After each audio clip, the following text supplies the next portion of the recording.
The crystalline spires of Zephyria Prime gleamed under the pale blue sun, their surfaces reflecting the desperate activity within the Planetary Defense Center.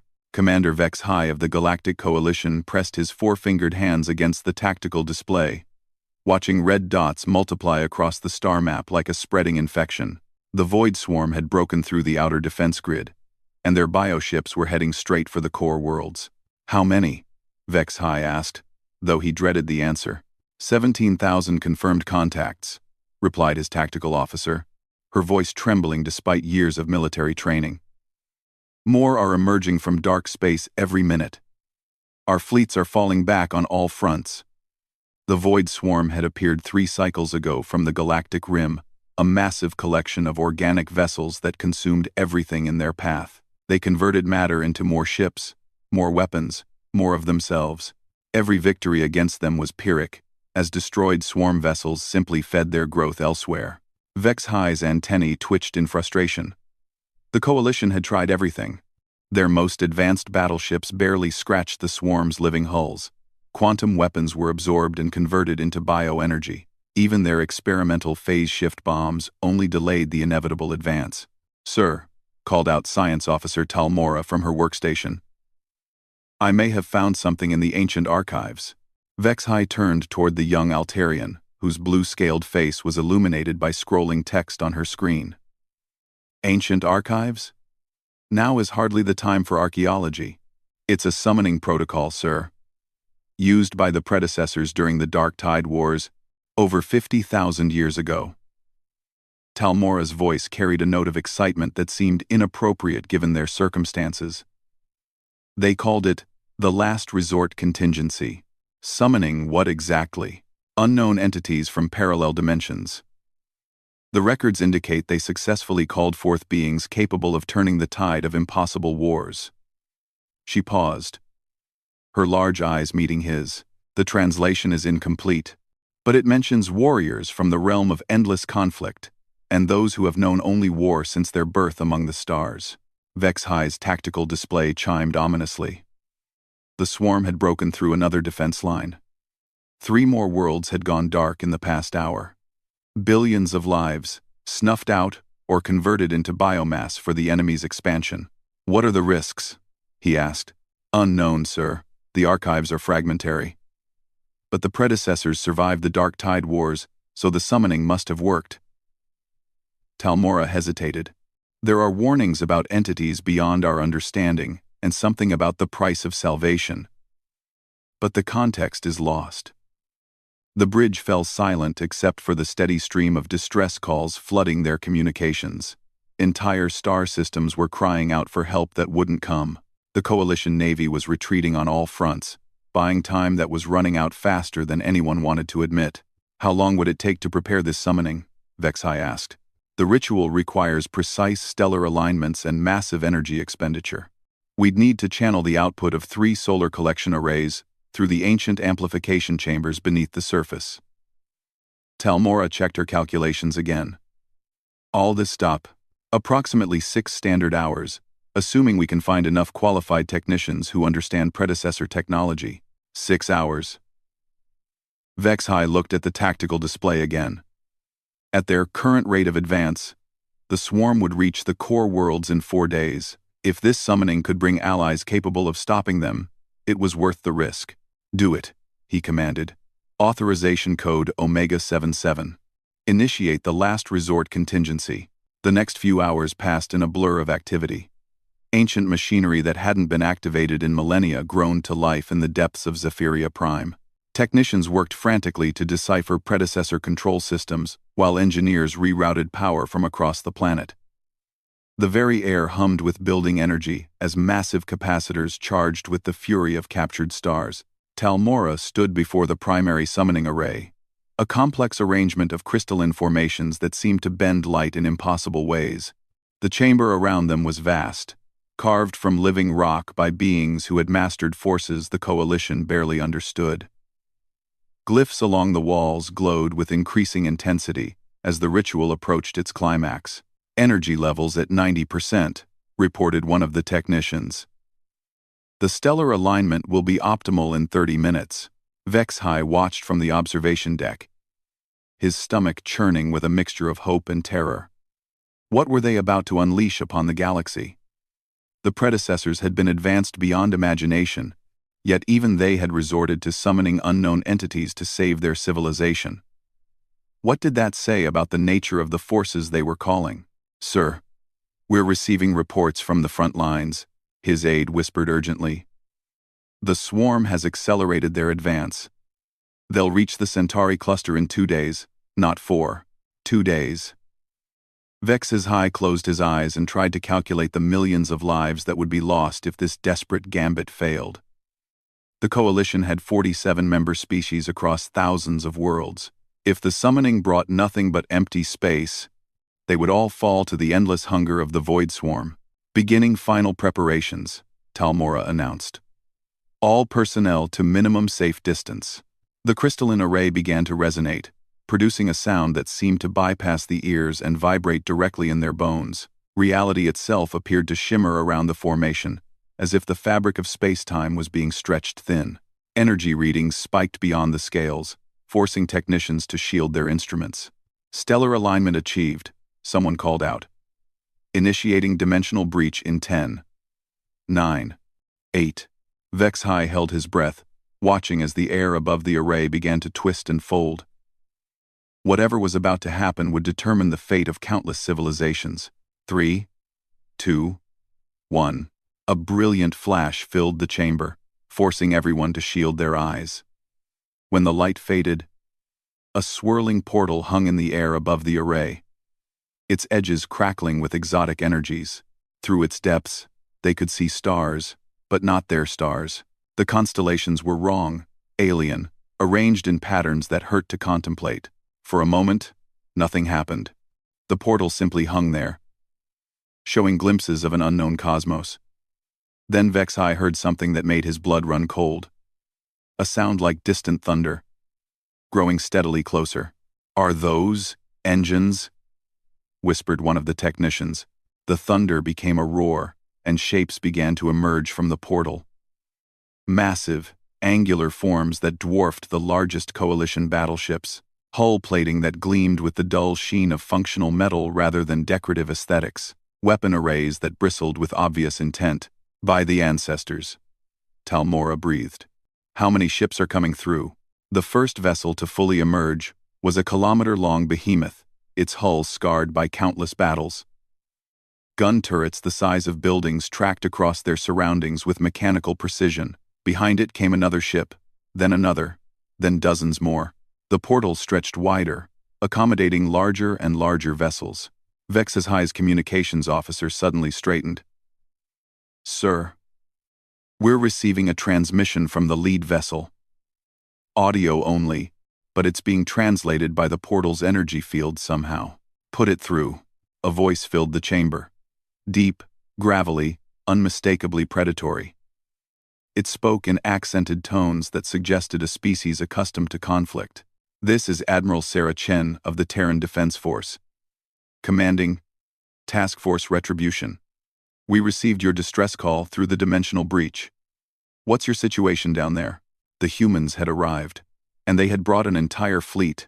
Vex High stared at the growing armada emerging from the portal, his mind struggling to process what was happening.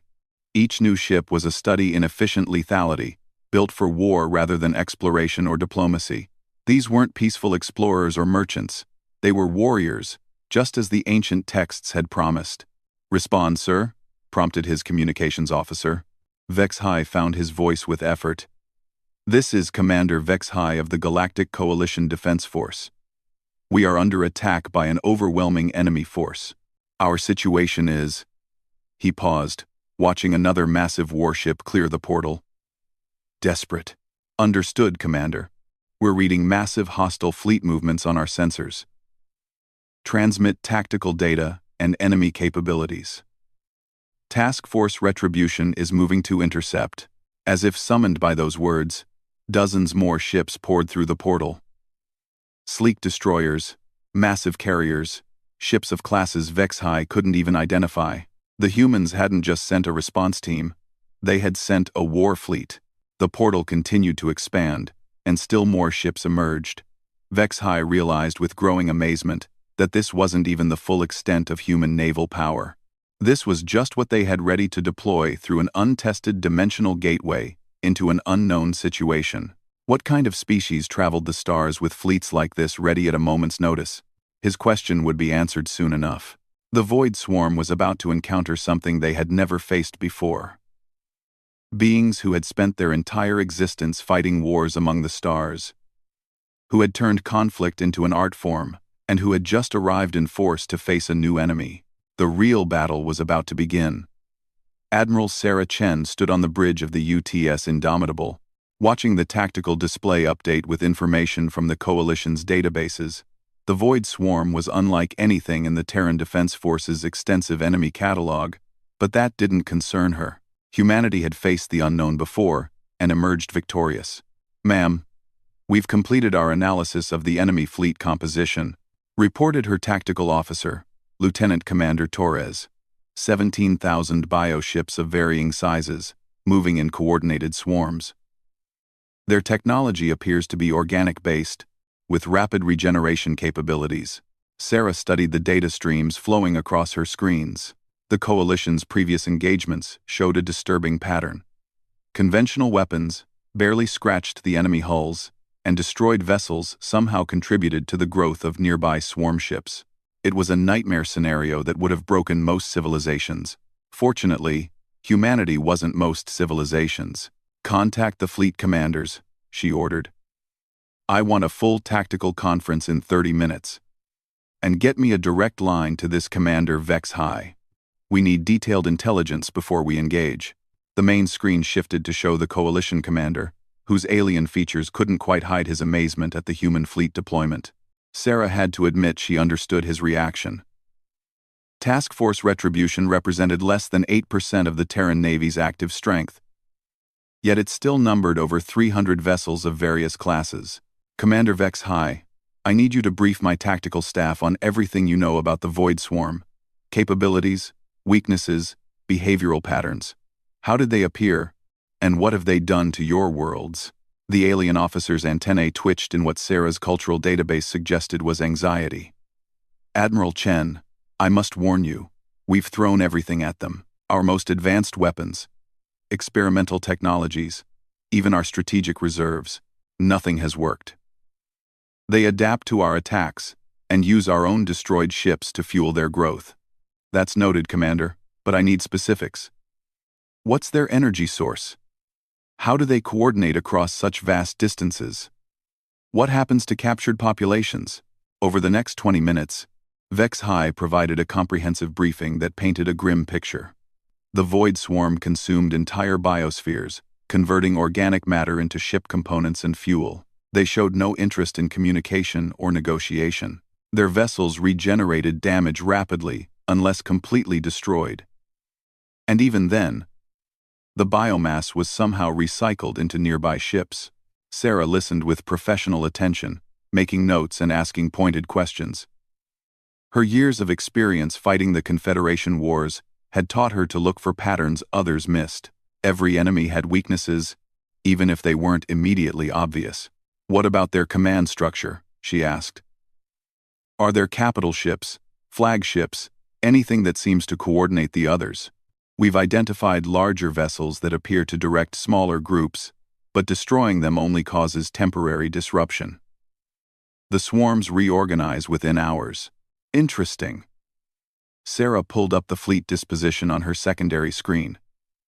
"Commander, I'm going to need you to evacuate all Coalition forces from the contested sectors. My ships operate under different tactical doctrines than yours, and I don't want any friendly fire incidents."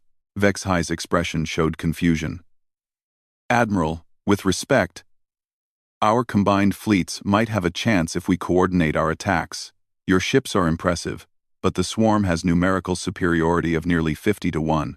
Sarah smiled, and something in that expression made the alien officer take a step back from his communication screen. "Commander, you summoned us because your conventional approach wasn't working. Let us handle this our way." She cut the connection and turned to her staff officers. "Initial assessment?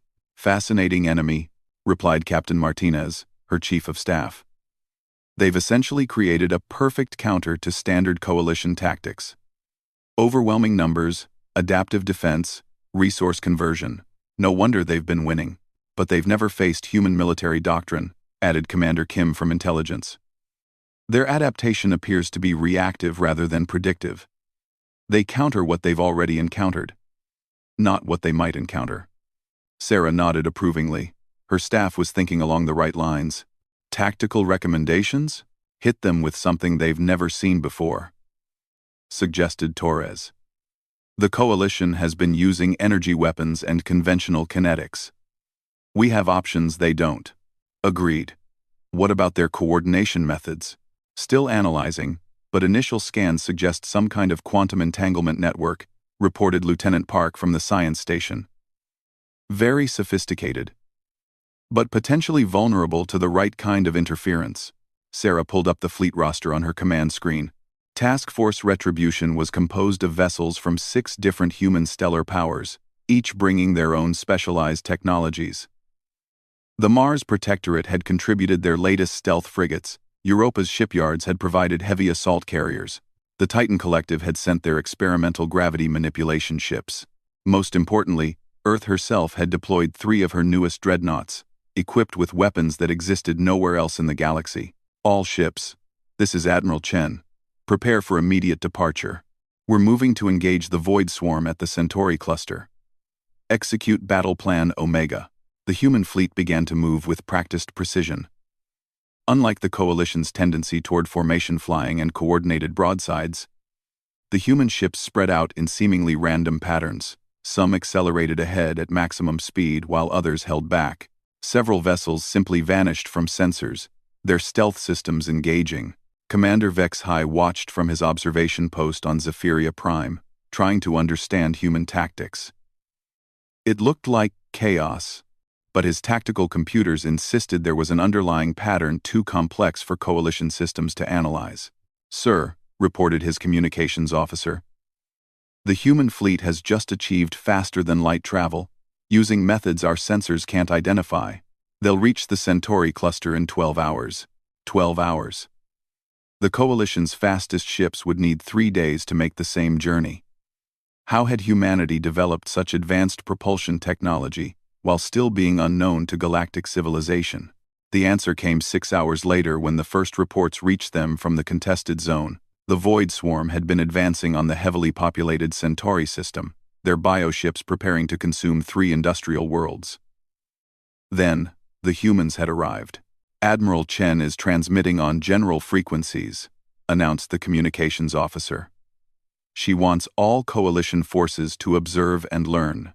The main screen switched to an external view from a stealth probe near the battle zone. What Vex High saw defied his understanding of space warfare. The human fleet wasn't engaging in traditional ship-to-ship combat. Instead, they were using tactics that seemed impossible. Ships phased in and out of normal space, appearing behind enemy vessels, and disappearing before return fire could target them. Weapons that twisted space-time itself created localized gravitational anomalies that crushed swarm ships into singularities. But the most terrifying aspect was the systematic nature of the attack. While some human ships engaged the main swarm forces, others were specifically targeting the bioships that carried the resource conversion systems. They had identified the critical components of swarm operations within hours and were methodically eliminating them. "By the ancestors," whispered Talmora. "Look at their kill ratios." The numbers were staggering.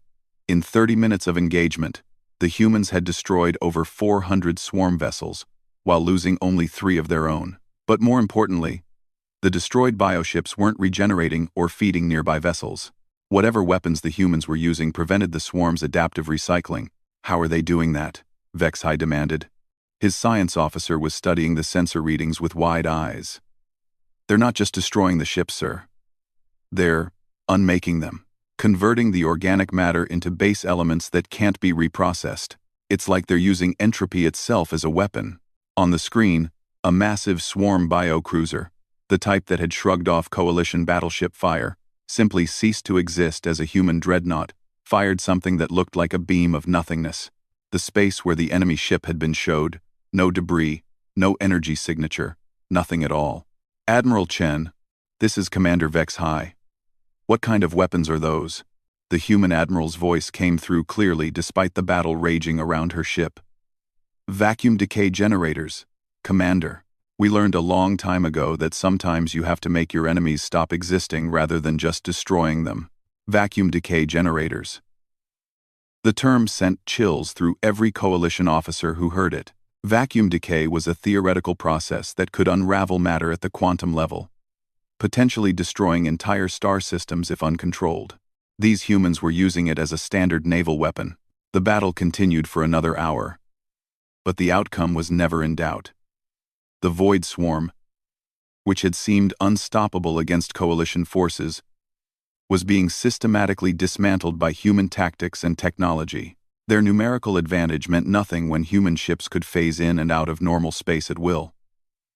Their adaptive defenses were useless against weapons that operated on principles they had never encountered. Most telling of all, the swarm began to retreat. For the first time since their appearance, the bioships turned away from a target and fled back toward the galactic rim. All enemy forces are withdrawing from the Centauri cluster, reported Admiral Chen. We're pursuing to ensure they don't regroup. Commander Vex High, we'll need to discuss long-term strategic planning. This was just the opening engagement. As the human fleet disappeared in pursuit of the fleeing swarm, Vex High realized that his desperate summoning had brought more than just allies. Humanity represented a paradigm shift in galactic warfare, a species that had spent so long fighting among the stars that they had developed military technologies beyond coalition comprehension. The Void Swarm had been defeated in a single engagement, something that would have taken coalition forces months to achieve, if it were possible at all. But watching the casual efficiency with which the humans had deployed weapons capable of unraveling matter itself, Vex High couldn't help but wonder if they had solved one problem only to create a potentially larger one. What kind of civilization developed vacuum decay weapons for routine naval use? And what would happen when the immediate threat was eliminated and humanity turned their attention to their new galactic neighbors? The ancient texts had warned about the price of salvation. Vex High was beginning to understand what the predecessors had meant. 3 weeks after the Battle of Centauri Cluster, Commander Vex High found himself aboard the UTS Indomitable, trying to understand how his universe had fundamentally changed. The human flagship was unlike anything in the Coalition's experience. Every surface designed for function, rather than aesthetics. Every system optimized for combat efficiency. Admiral Chen met him in her ready room, a spartanly furnished space dominated by tactical displays and star charts. The human leader looked exactly like someone who had spent decades fighting wars among the stars, scarred, competent, and utterly comfortable with the machinery of conflict. The Void Swarm has been completely eliminated, she reported without preamble. We tracked them back to their origin point in dark space and sterilized their breeding facilities. The threat to your civilization is over. Vex High felt a moment of relief so intense it was almost painful. Billions of lives saved, dozens of worlds preserved from consumption. The desperate gambit had worked beyond his wildest hopes, but looking at the human admiral, he sensed there was more to discuss. However, Chen continued, confirming his suspicions, we need to address the larger situation. The portal between our dimensions is stable but not permanent. We estimate it will collapse naturally within 6 months, unless actively maintained. You're going to leave? The question came out more plaintive than Vex High had intended. That depends on several factors. Chen pulled up a holographic display showing the local galactic arm. My intelligence officers have been analyzing Coalition records and communications. Your civilization is peaceful, prosperous, and completely unprepared for serious military threats. The tactical display highlighted dozens of potential danger zones, regions of unexplored space, ancient ruins of unknown civilizations, energy signatures that suggested other extragalactic entities. Vex High realized with growing unease that the Coalition had been living in a protective bubble, assuming their small section of the galaxy represented the norm. The Void Swarm wasn't a random occurrence, Chen explained. Our xenobiologists believe they were a scouting force, possibly one of many sent by a larger civilization to test galactic defenses. Their rapid retreat, when faced with serious resistance, Suggests they were gathering intelligence for something bigger. Vex-High's antennae drooped. You're saying there might be worse threats out there? I'm saying there definitely are worse threats out there. The galaxy is a dangerous place, Commander. My people learned that lesson over centuries of conflict. Chen gestured toward the star map. Your coalition controls maybe 3% of galactic space, all of it in relatively safe sectors. The other 97% contains things that would make the Void Swarm look like a minor nuisance. The implications were staggering. The coalition had built their entire civilization on the assumption that space was largely empty, populated only by occasional asteroid fields and dead worlds. The idea that vast regions might harbor actively hostile entities was almost incomprehensible. What are you proposing? Vex-High asked. A mutual defense agreement. Humans know how to fight wars, but we're not explorers or diplomats. Your people know how to build stable societies and manage peaceful expansion. Together, we could secure this region of the galaxy and maybe push back some of the darkness. Chen activated another display, showing human fleet positions throughout Coalition space. Vex-High was startled to realize that during their conversation about the Void Swarm, human ships had quietly dispersed to defensive positions around every major Coalition world.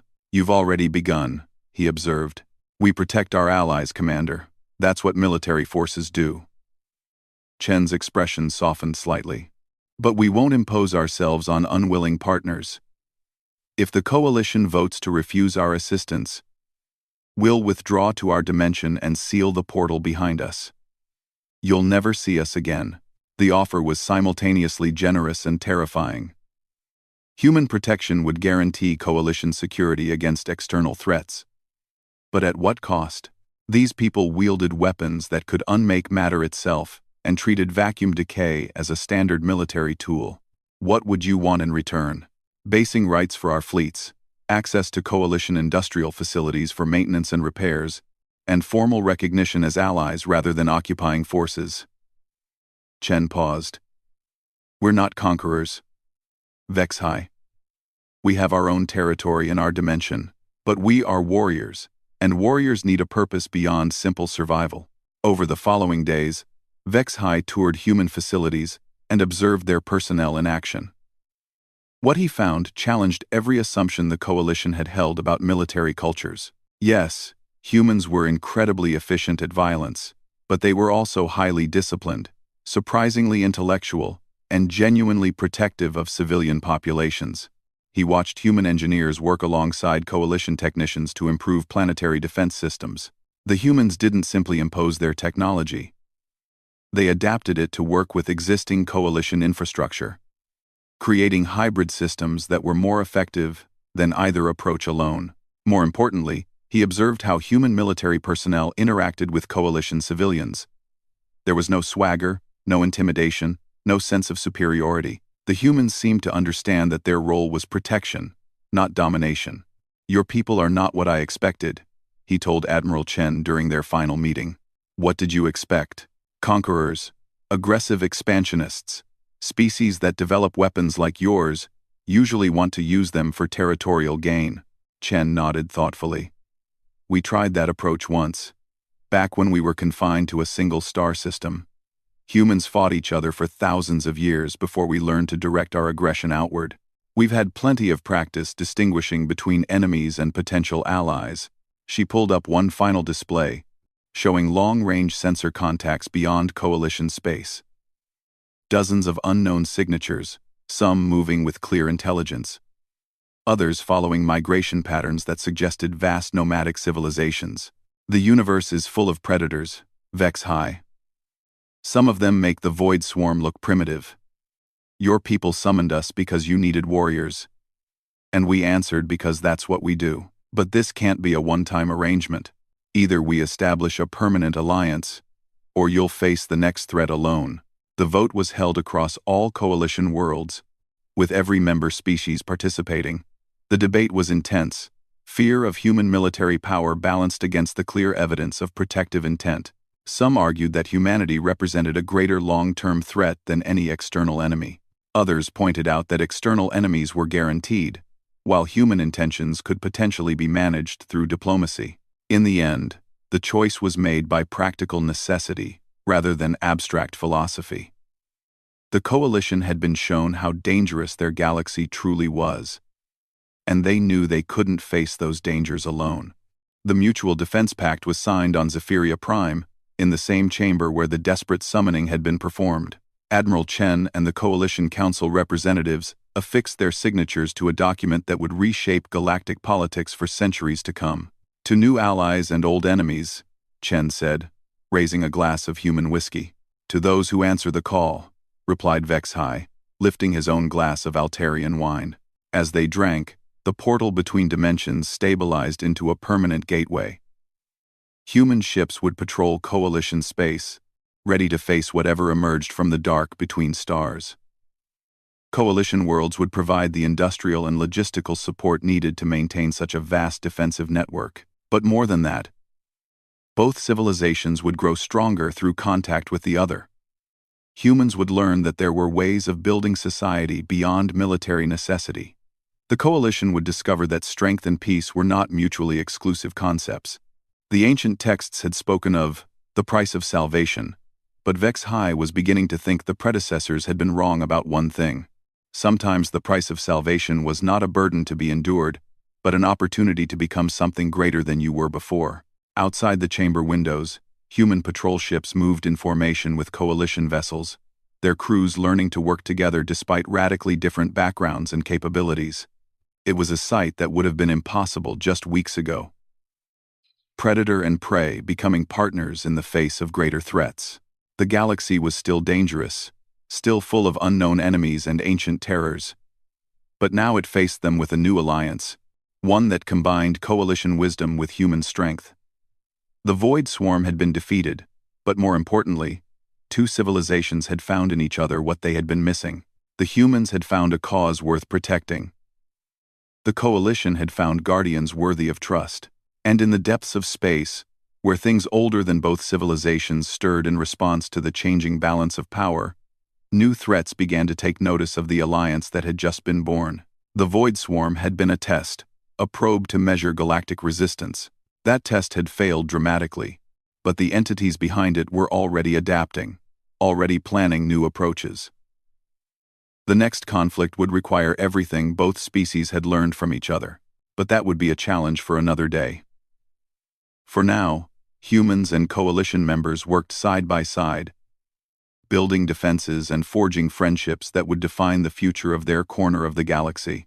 The accidental summoning had become something far greater than anyone had intended. And perhaps that was the most human thing of all.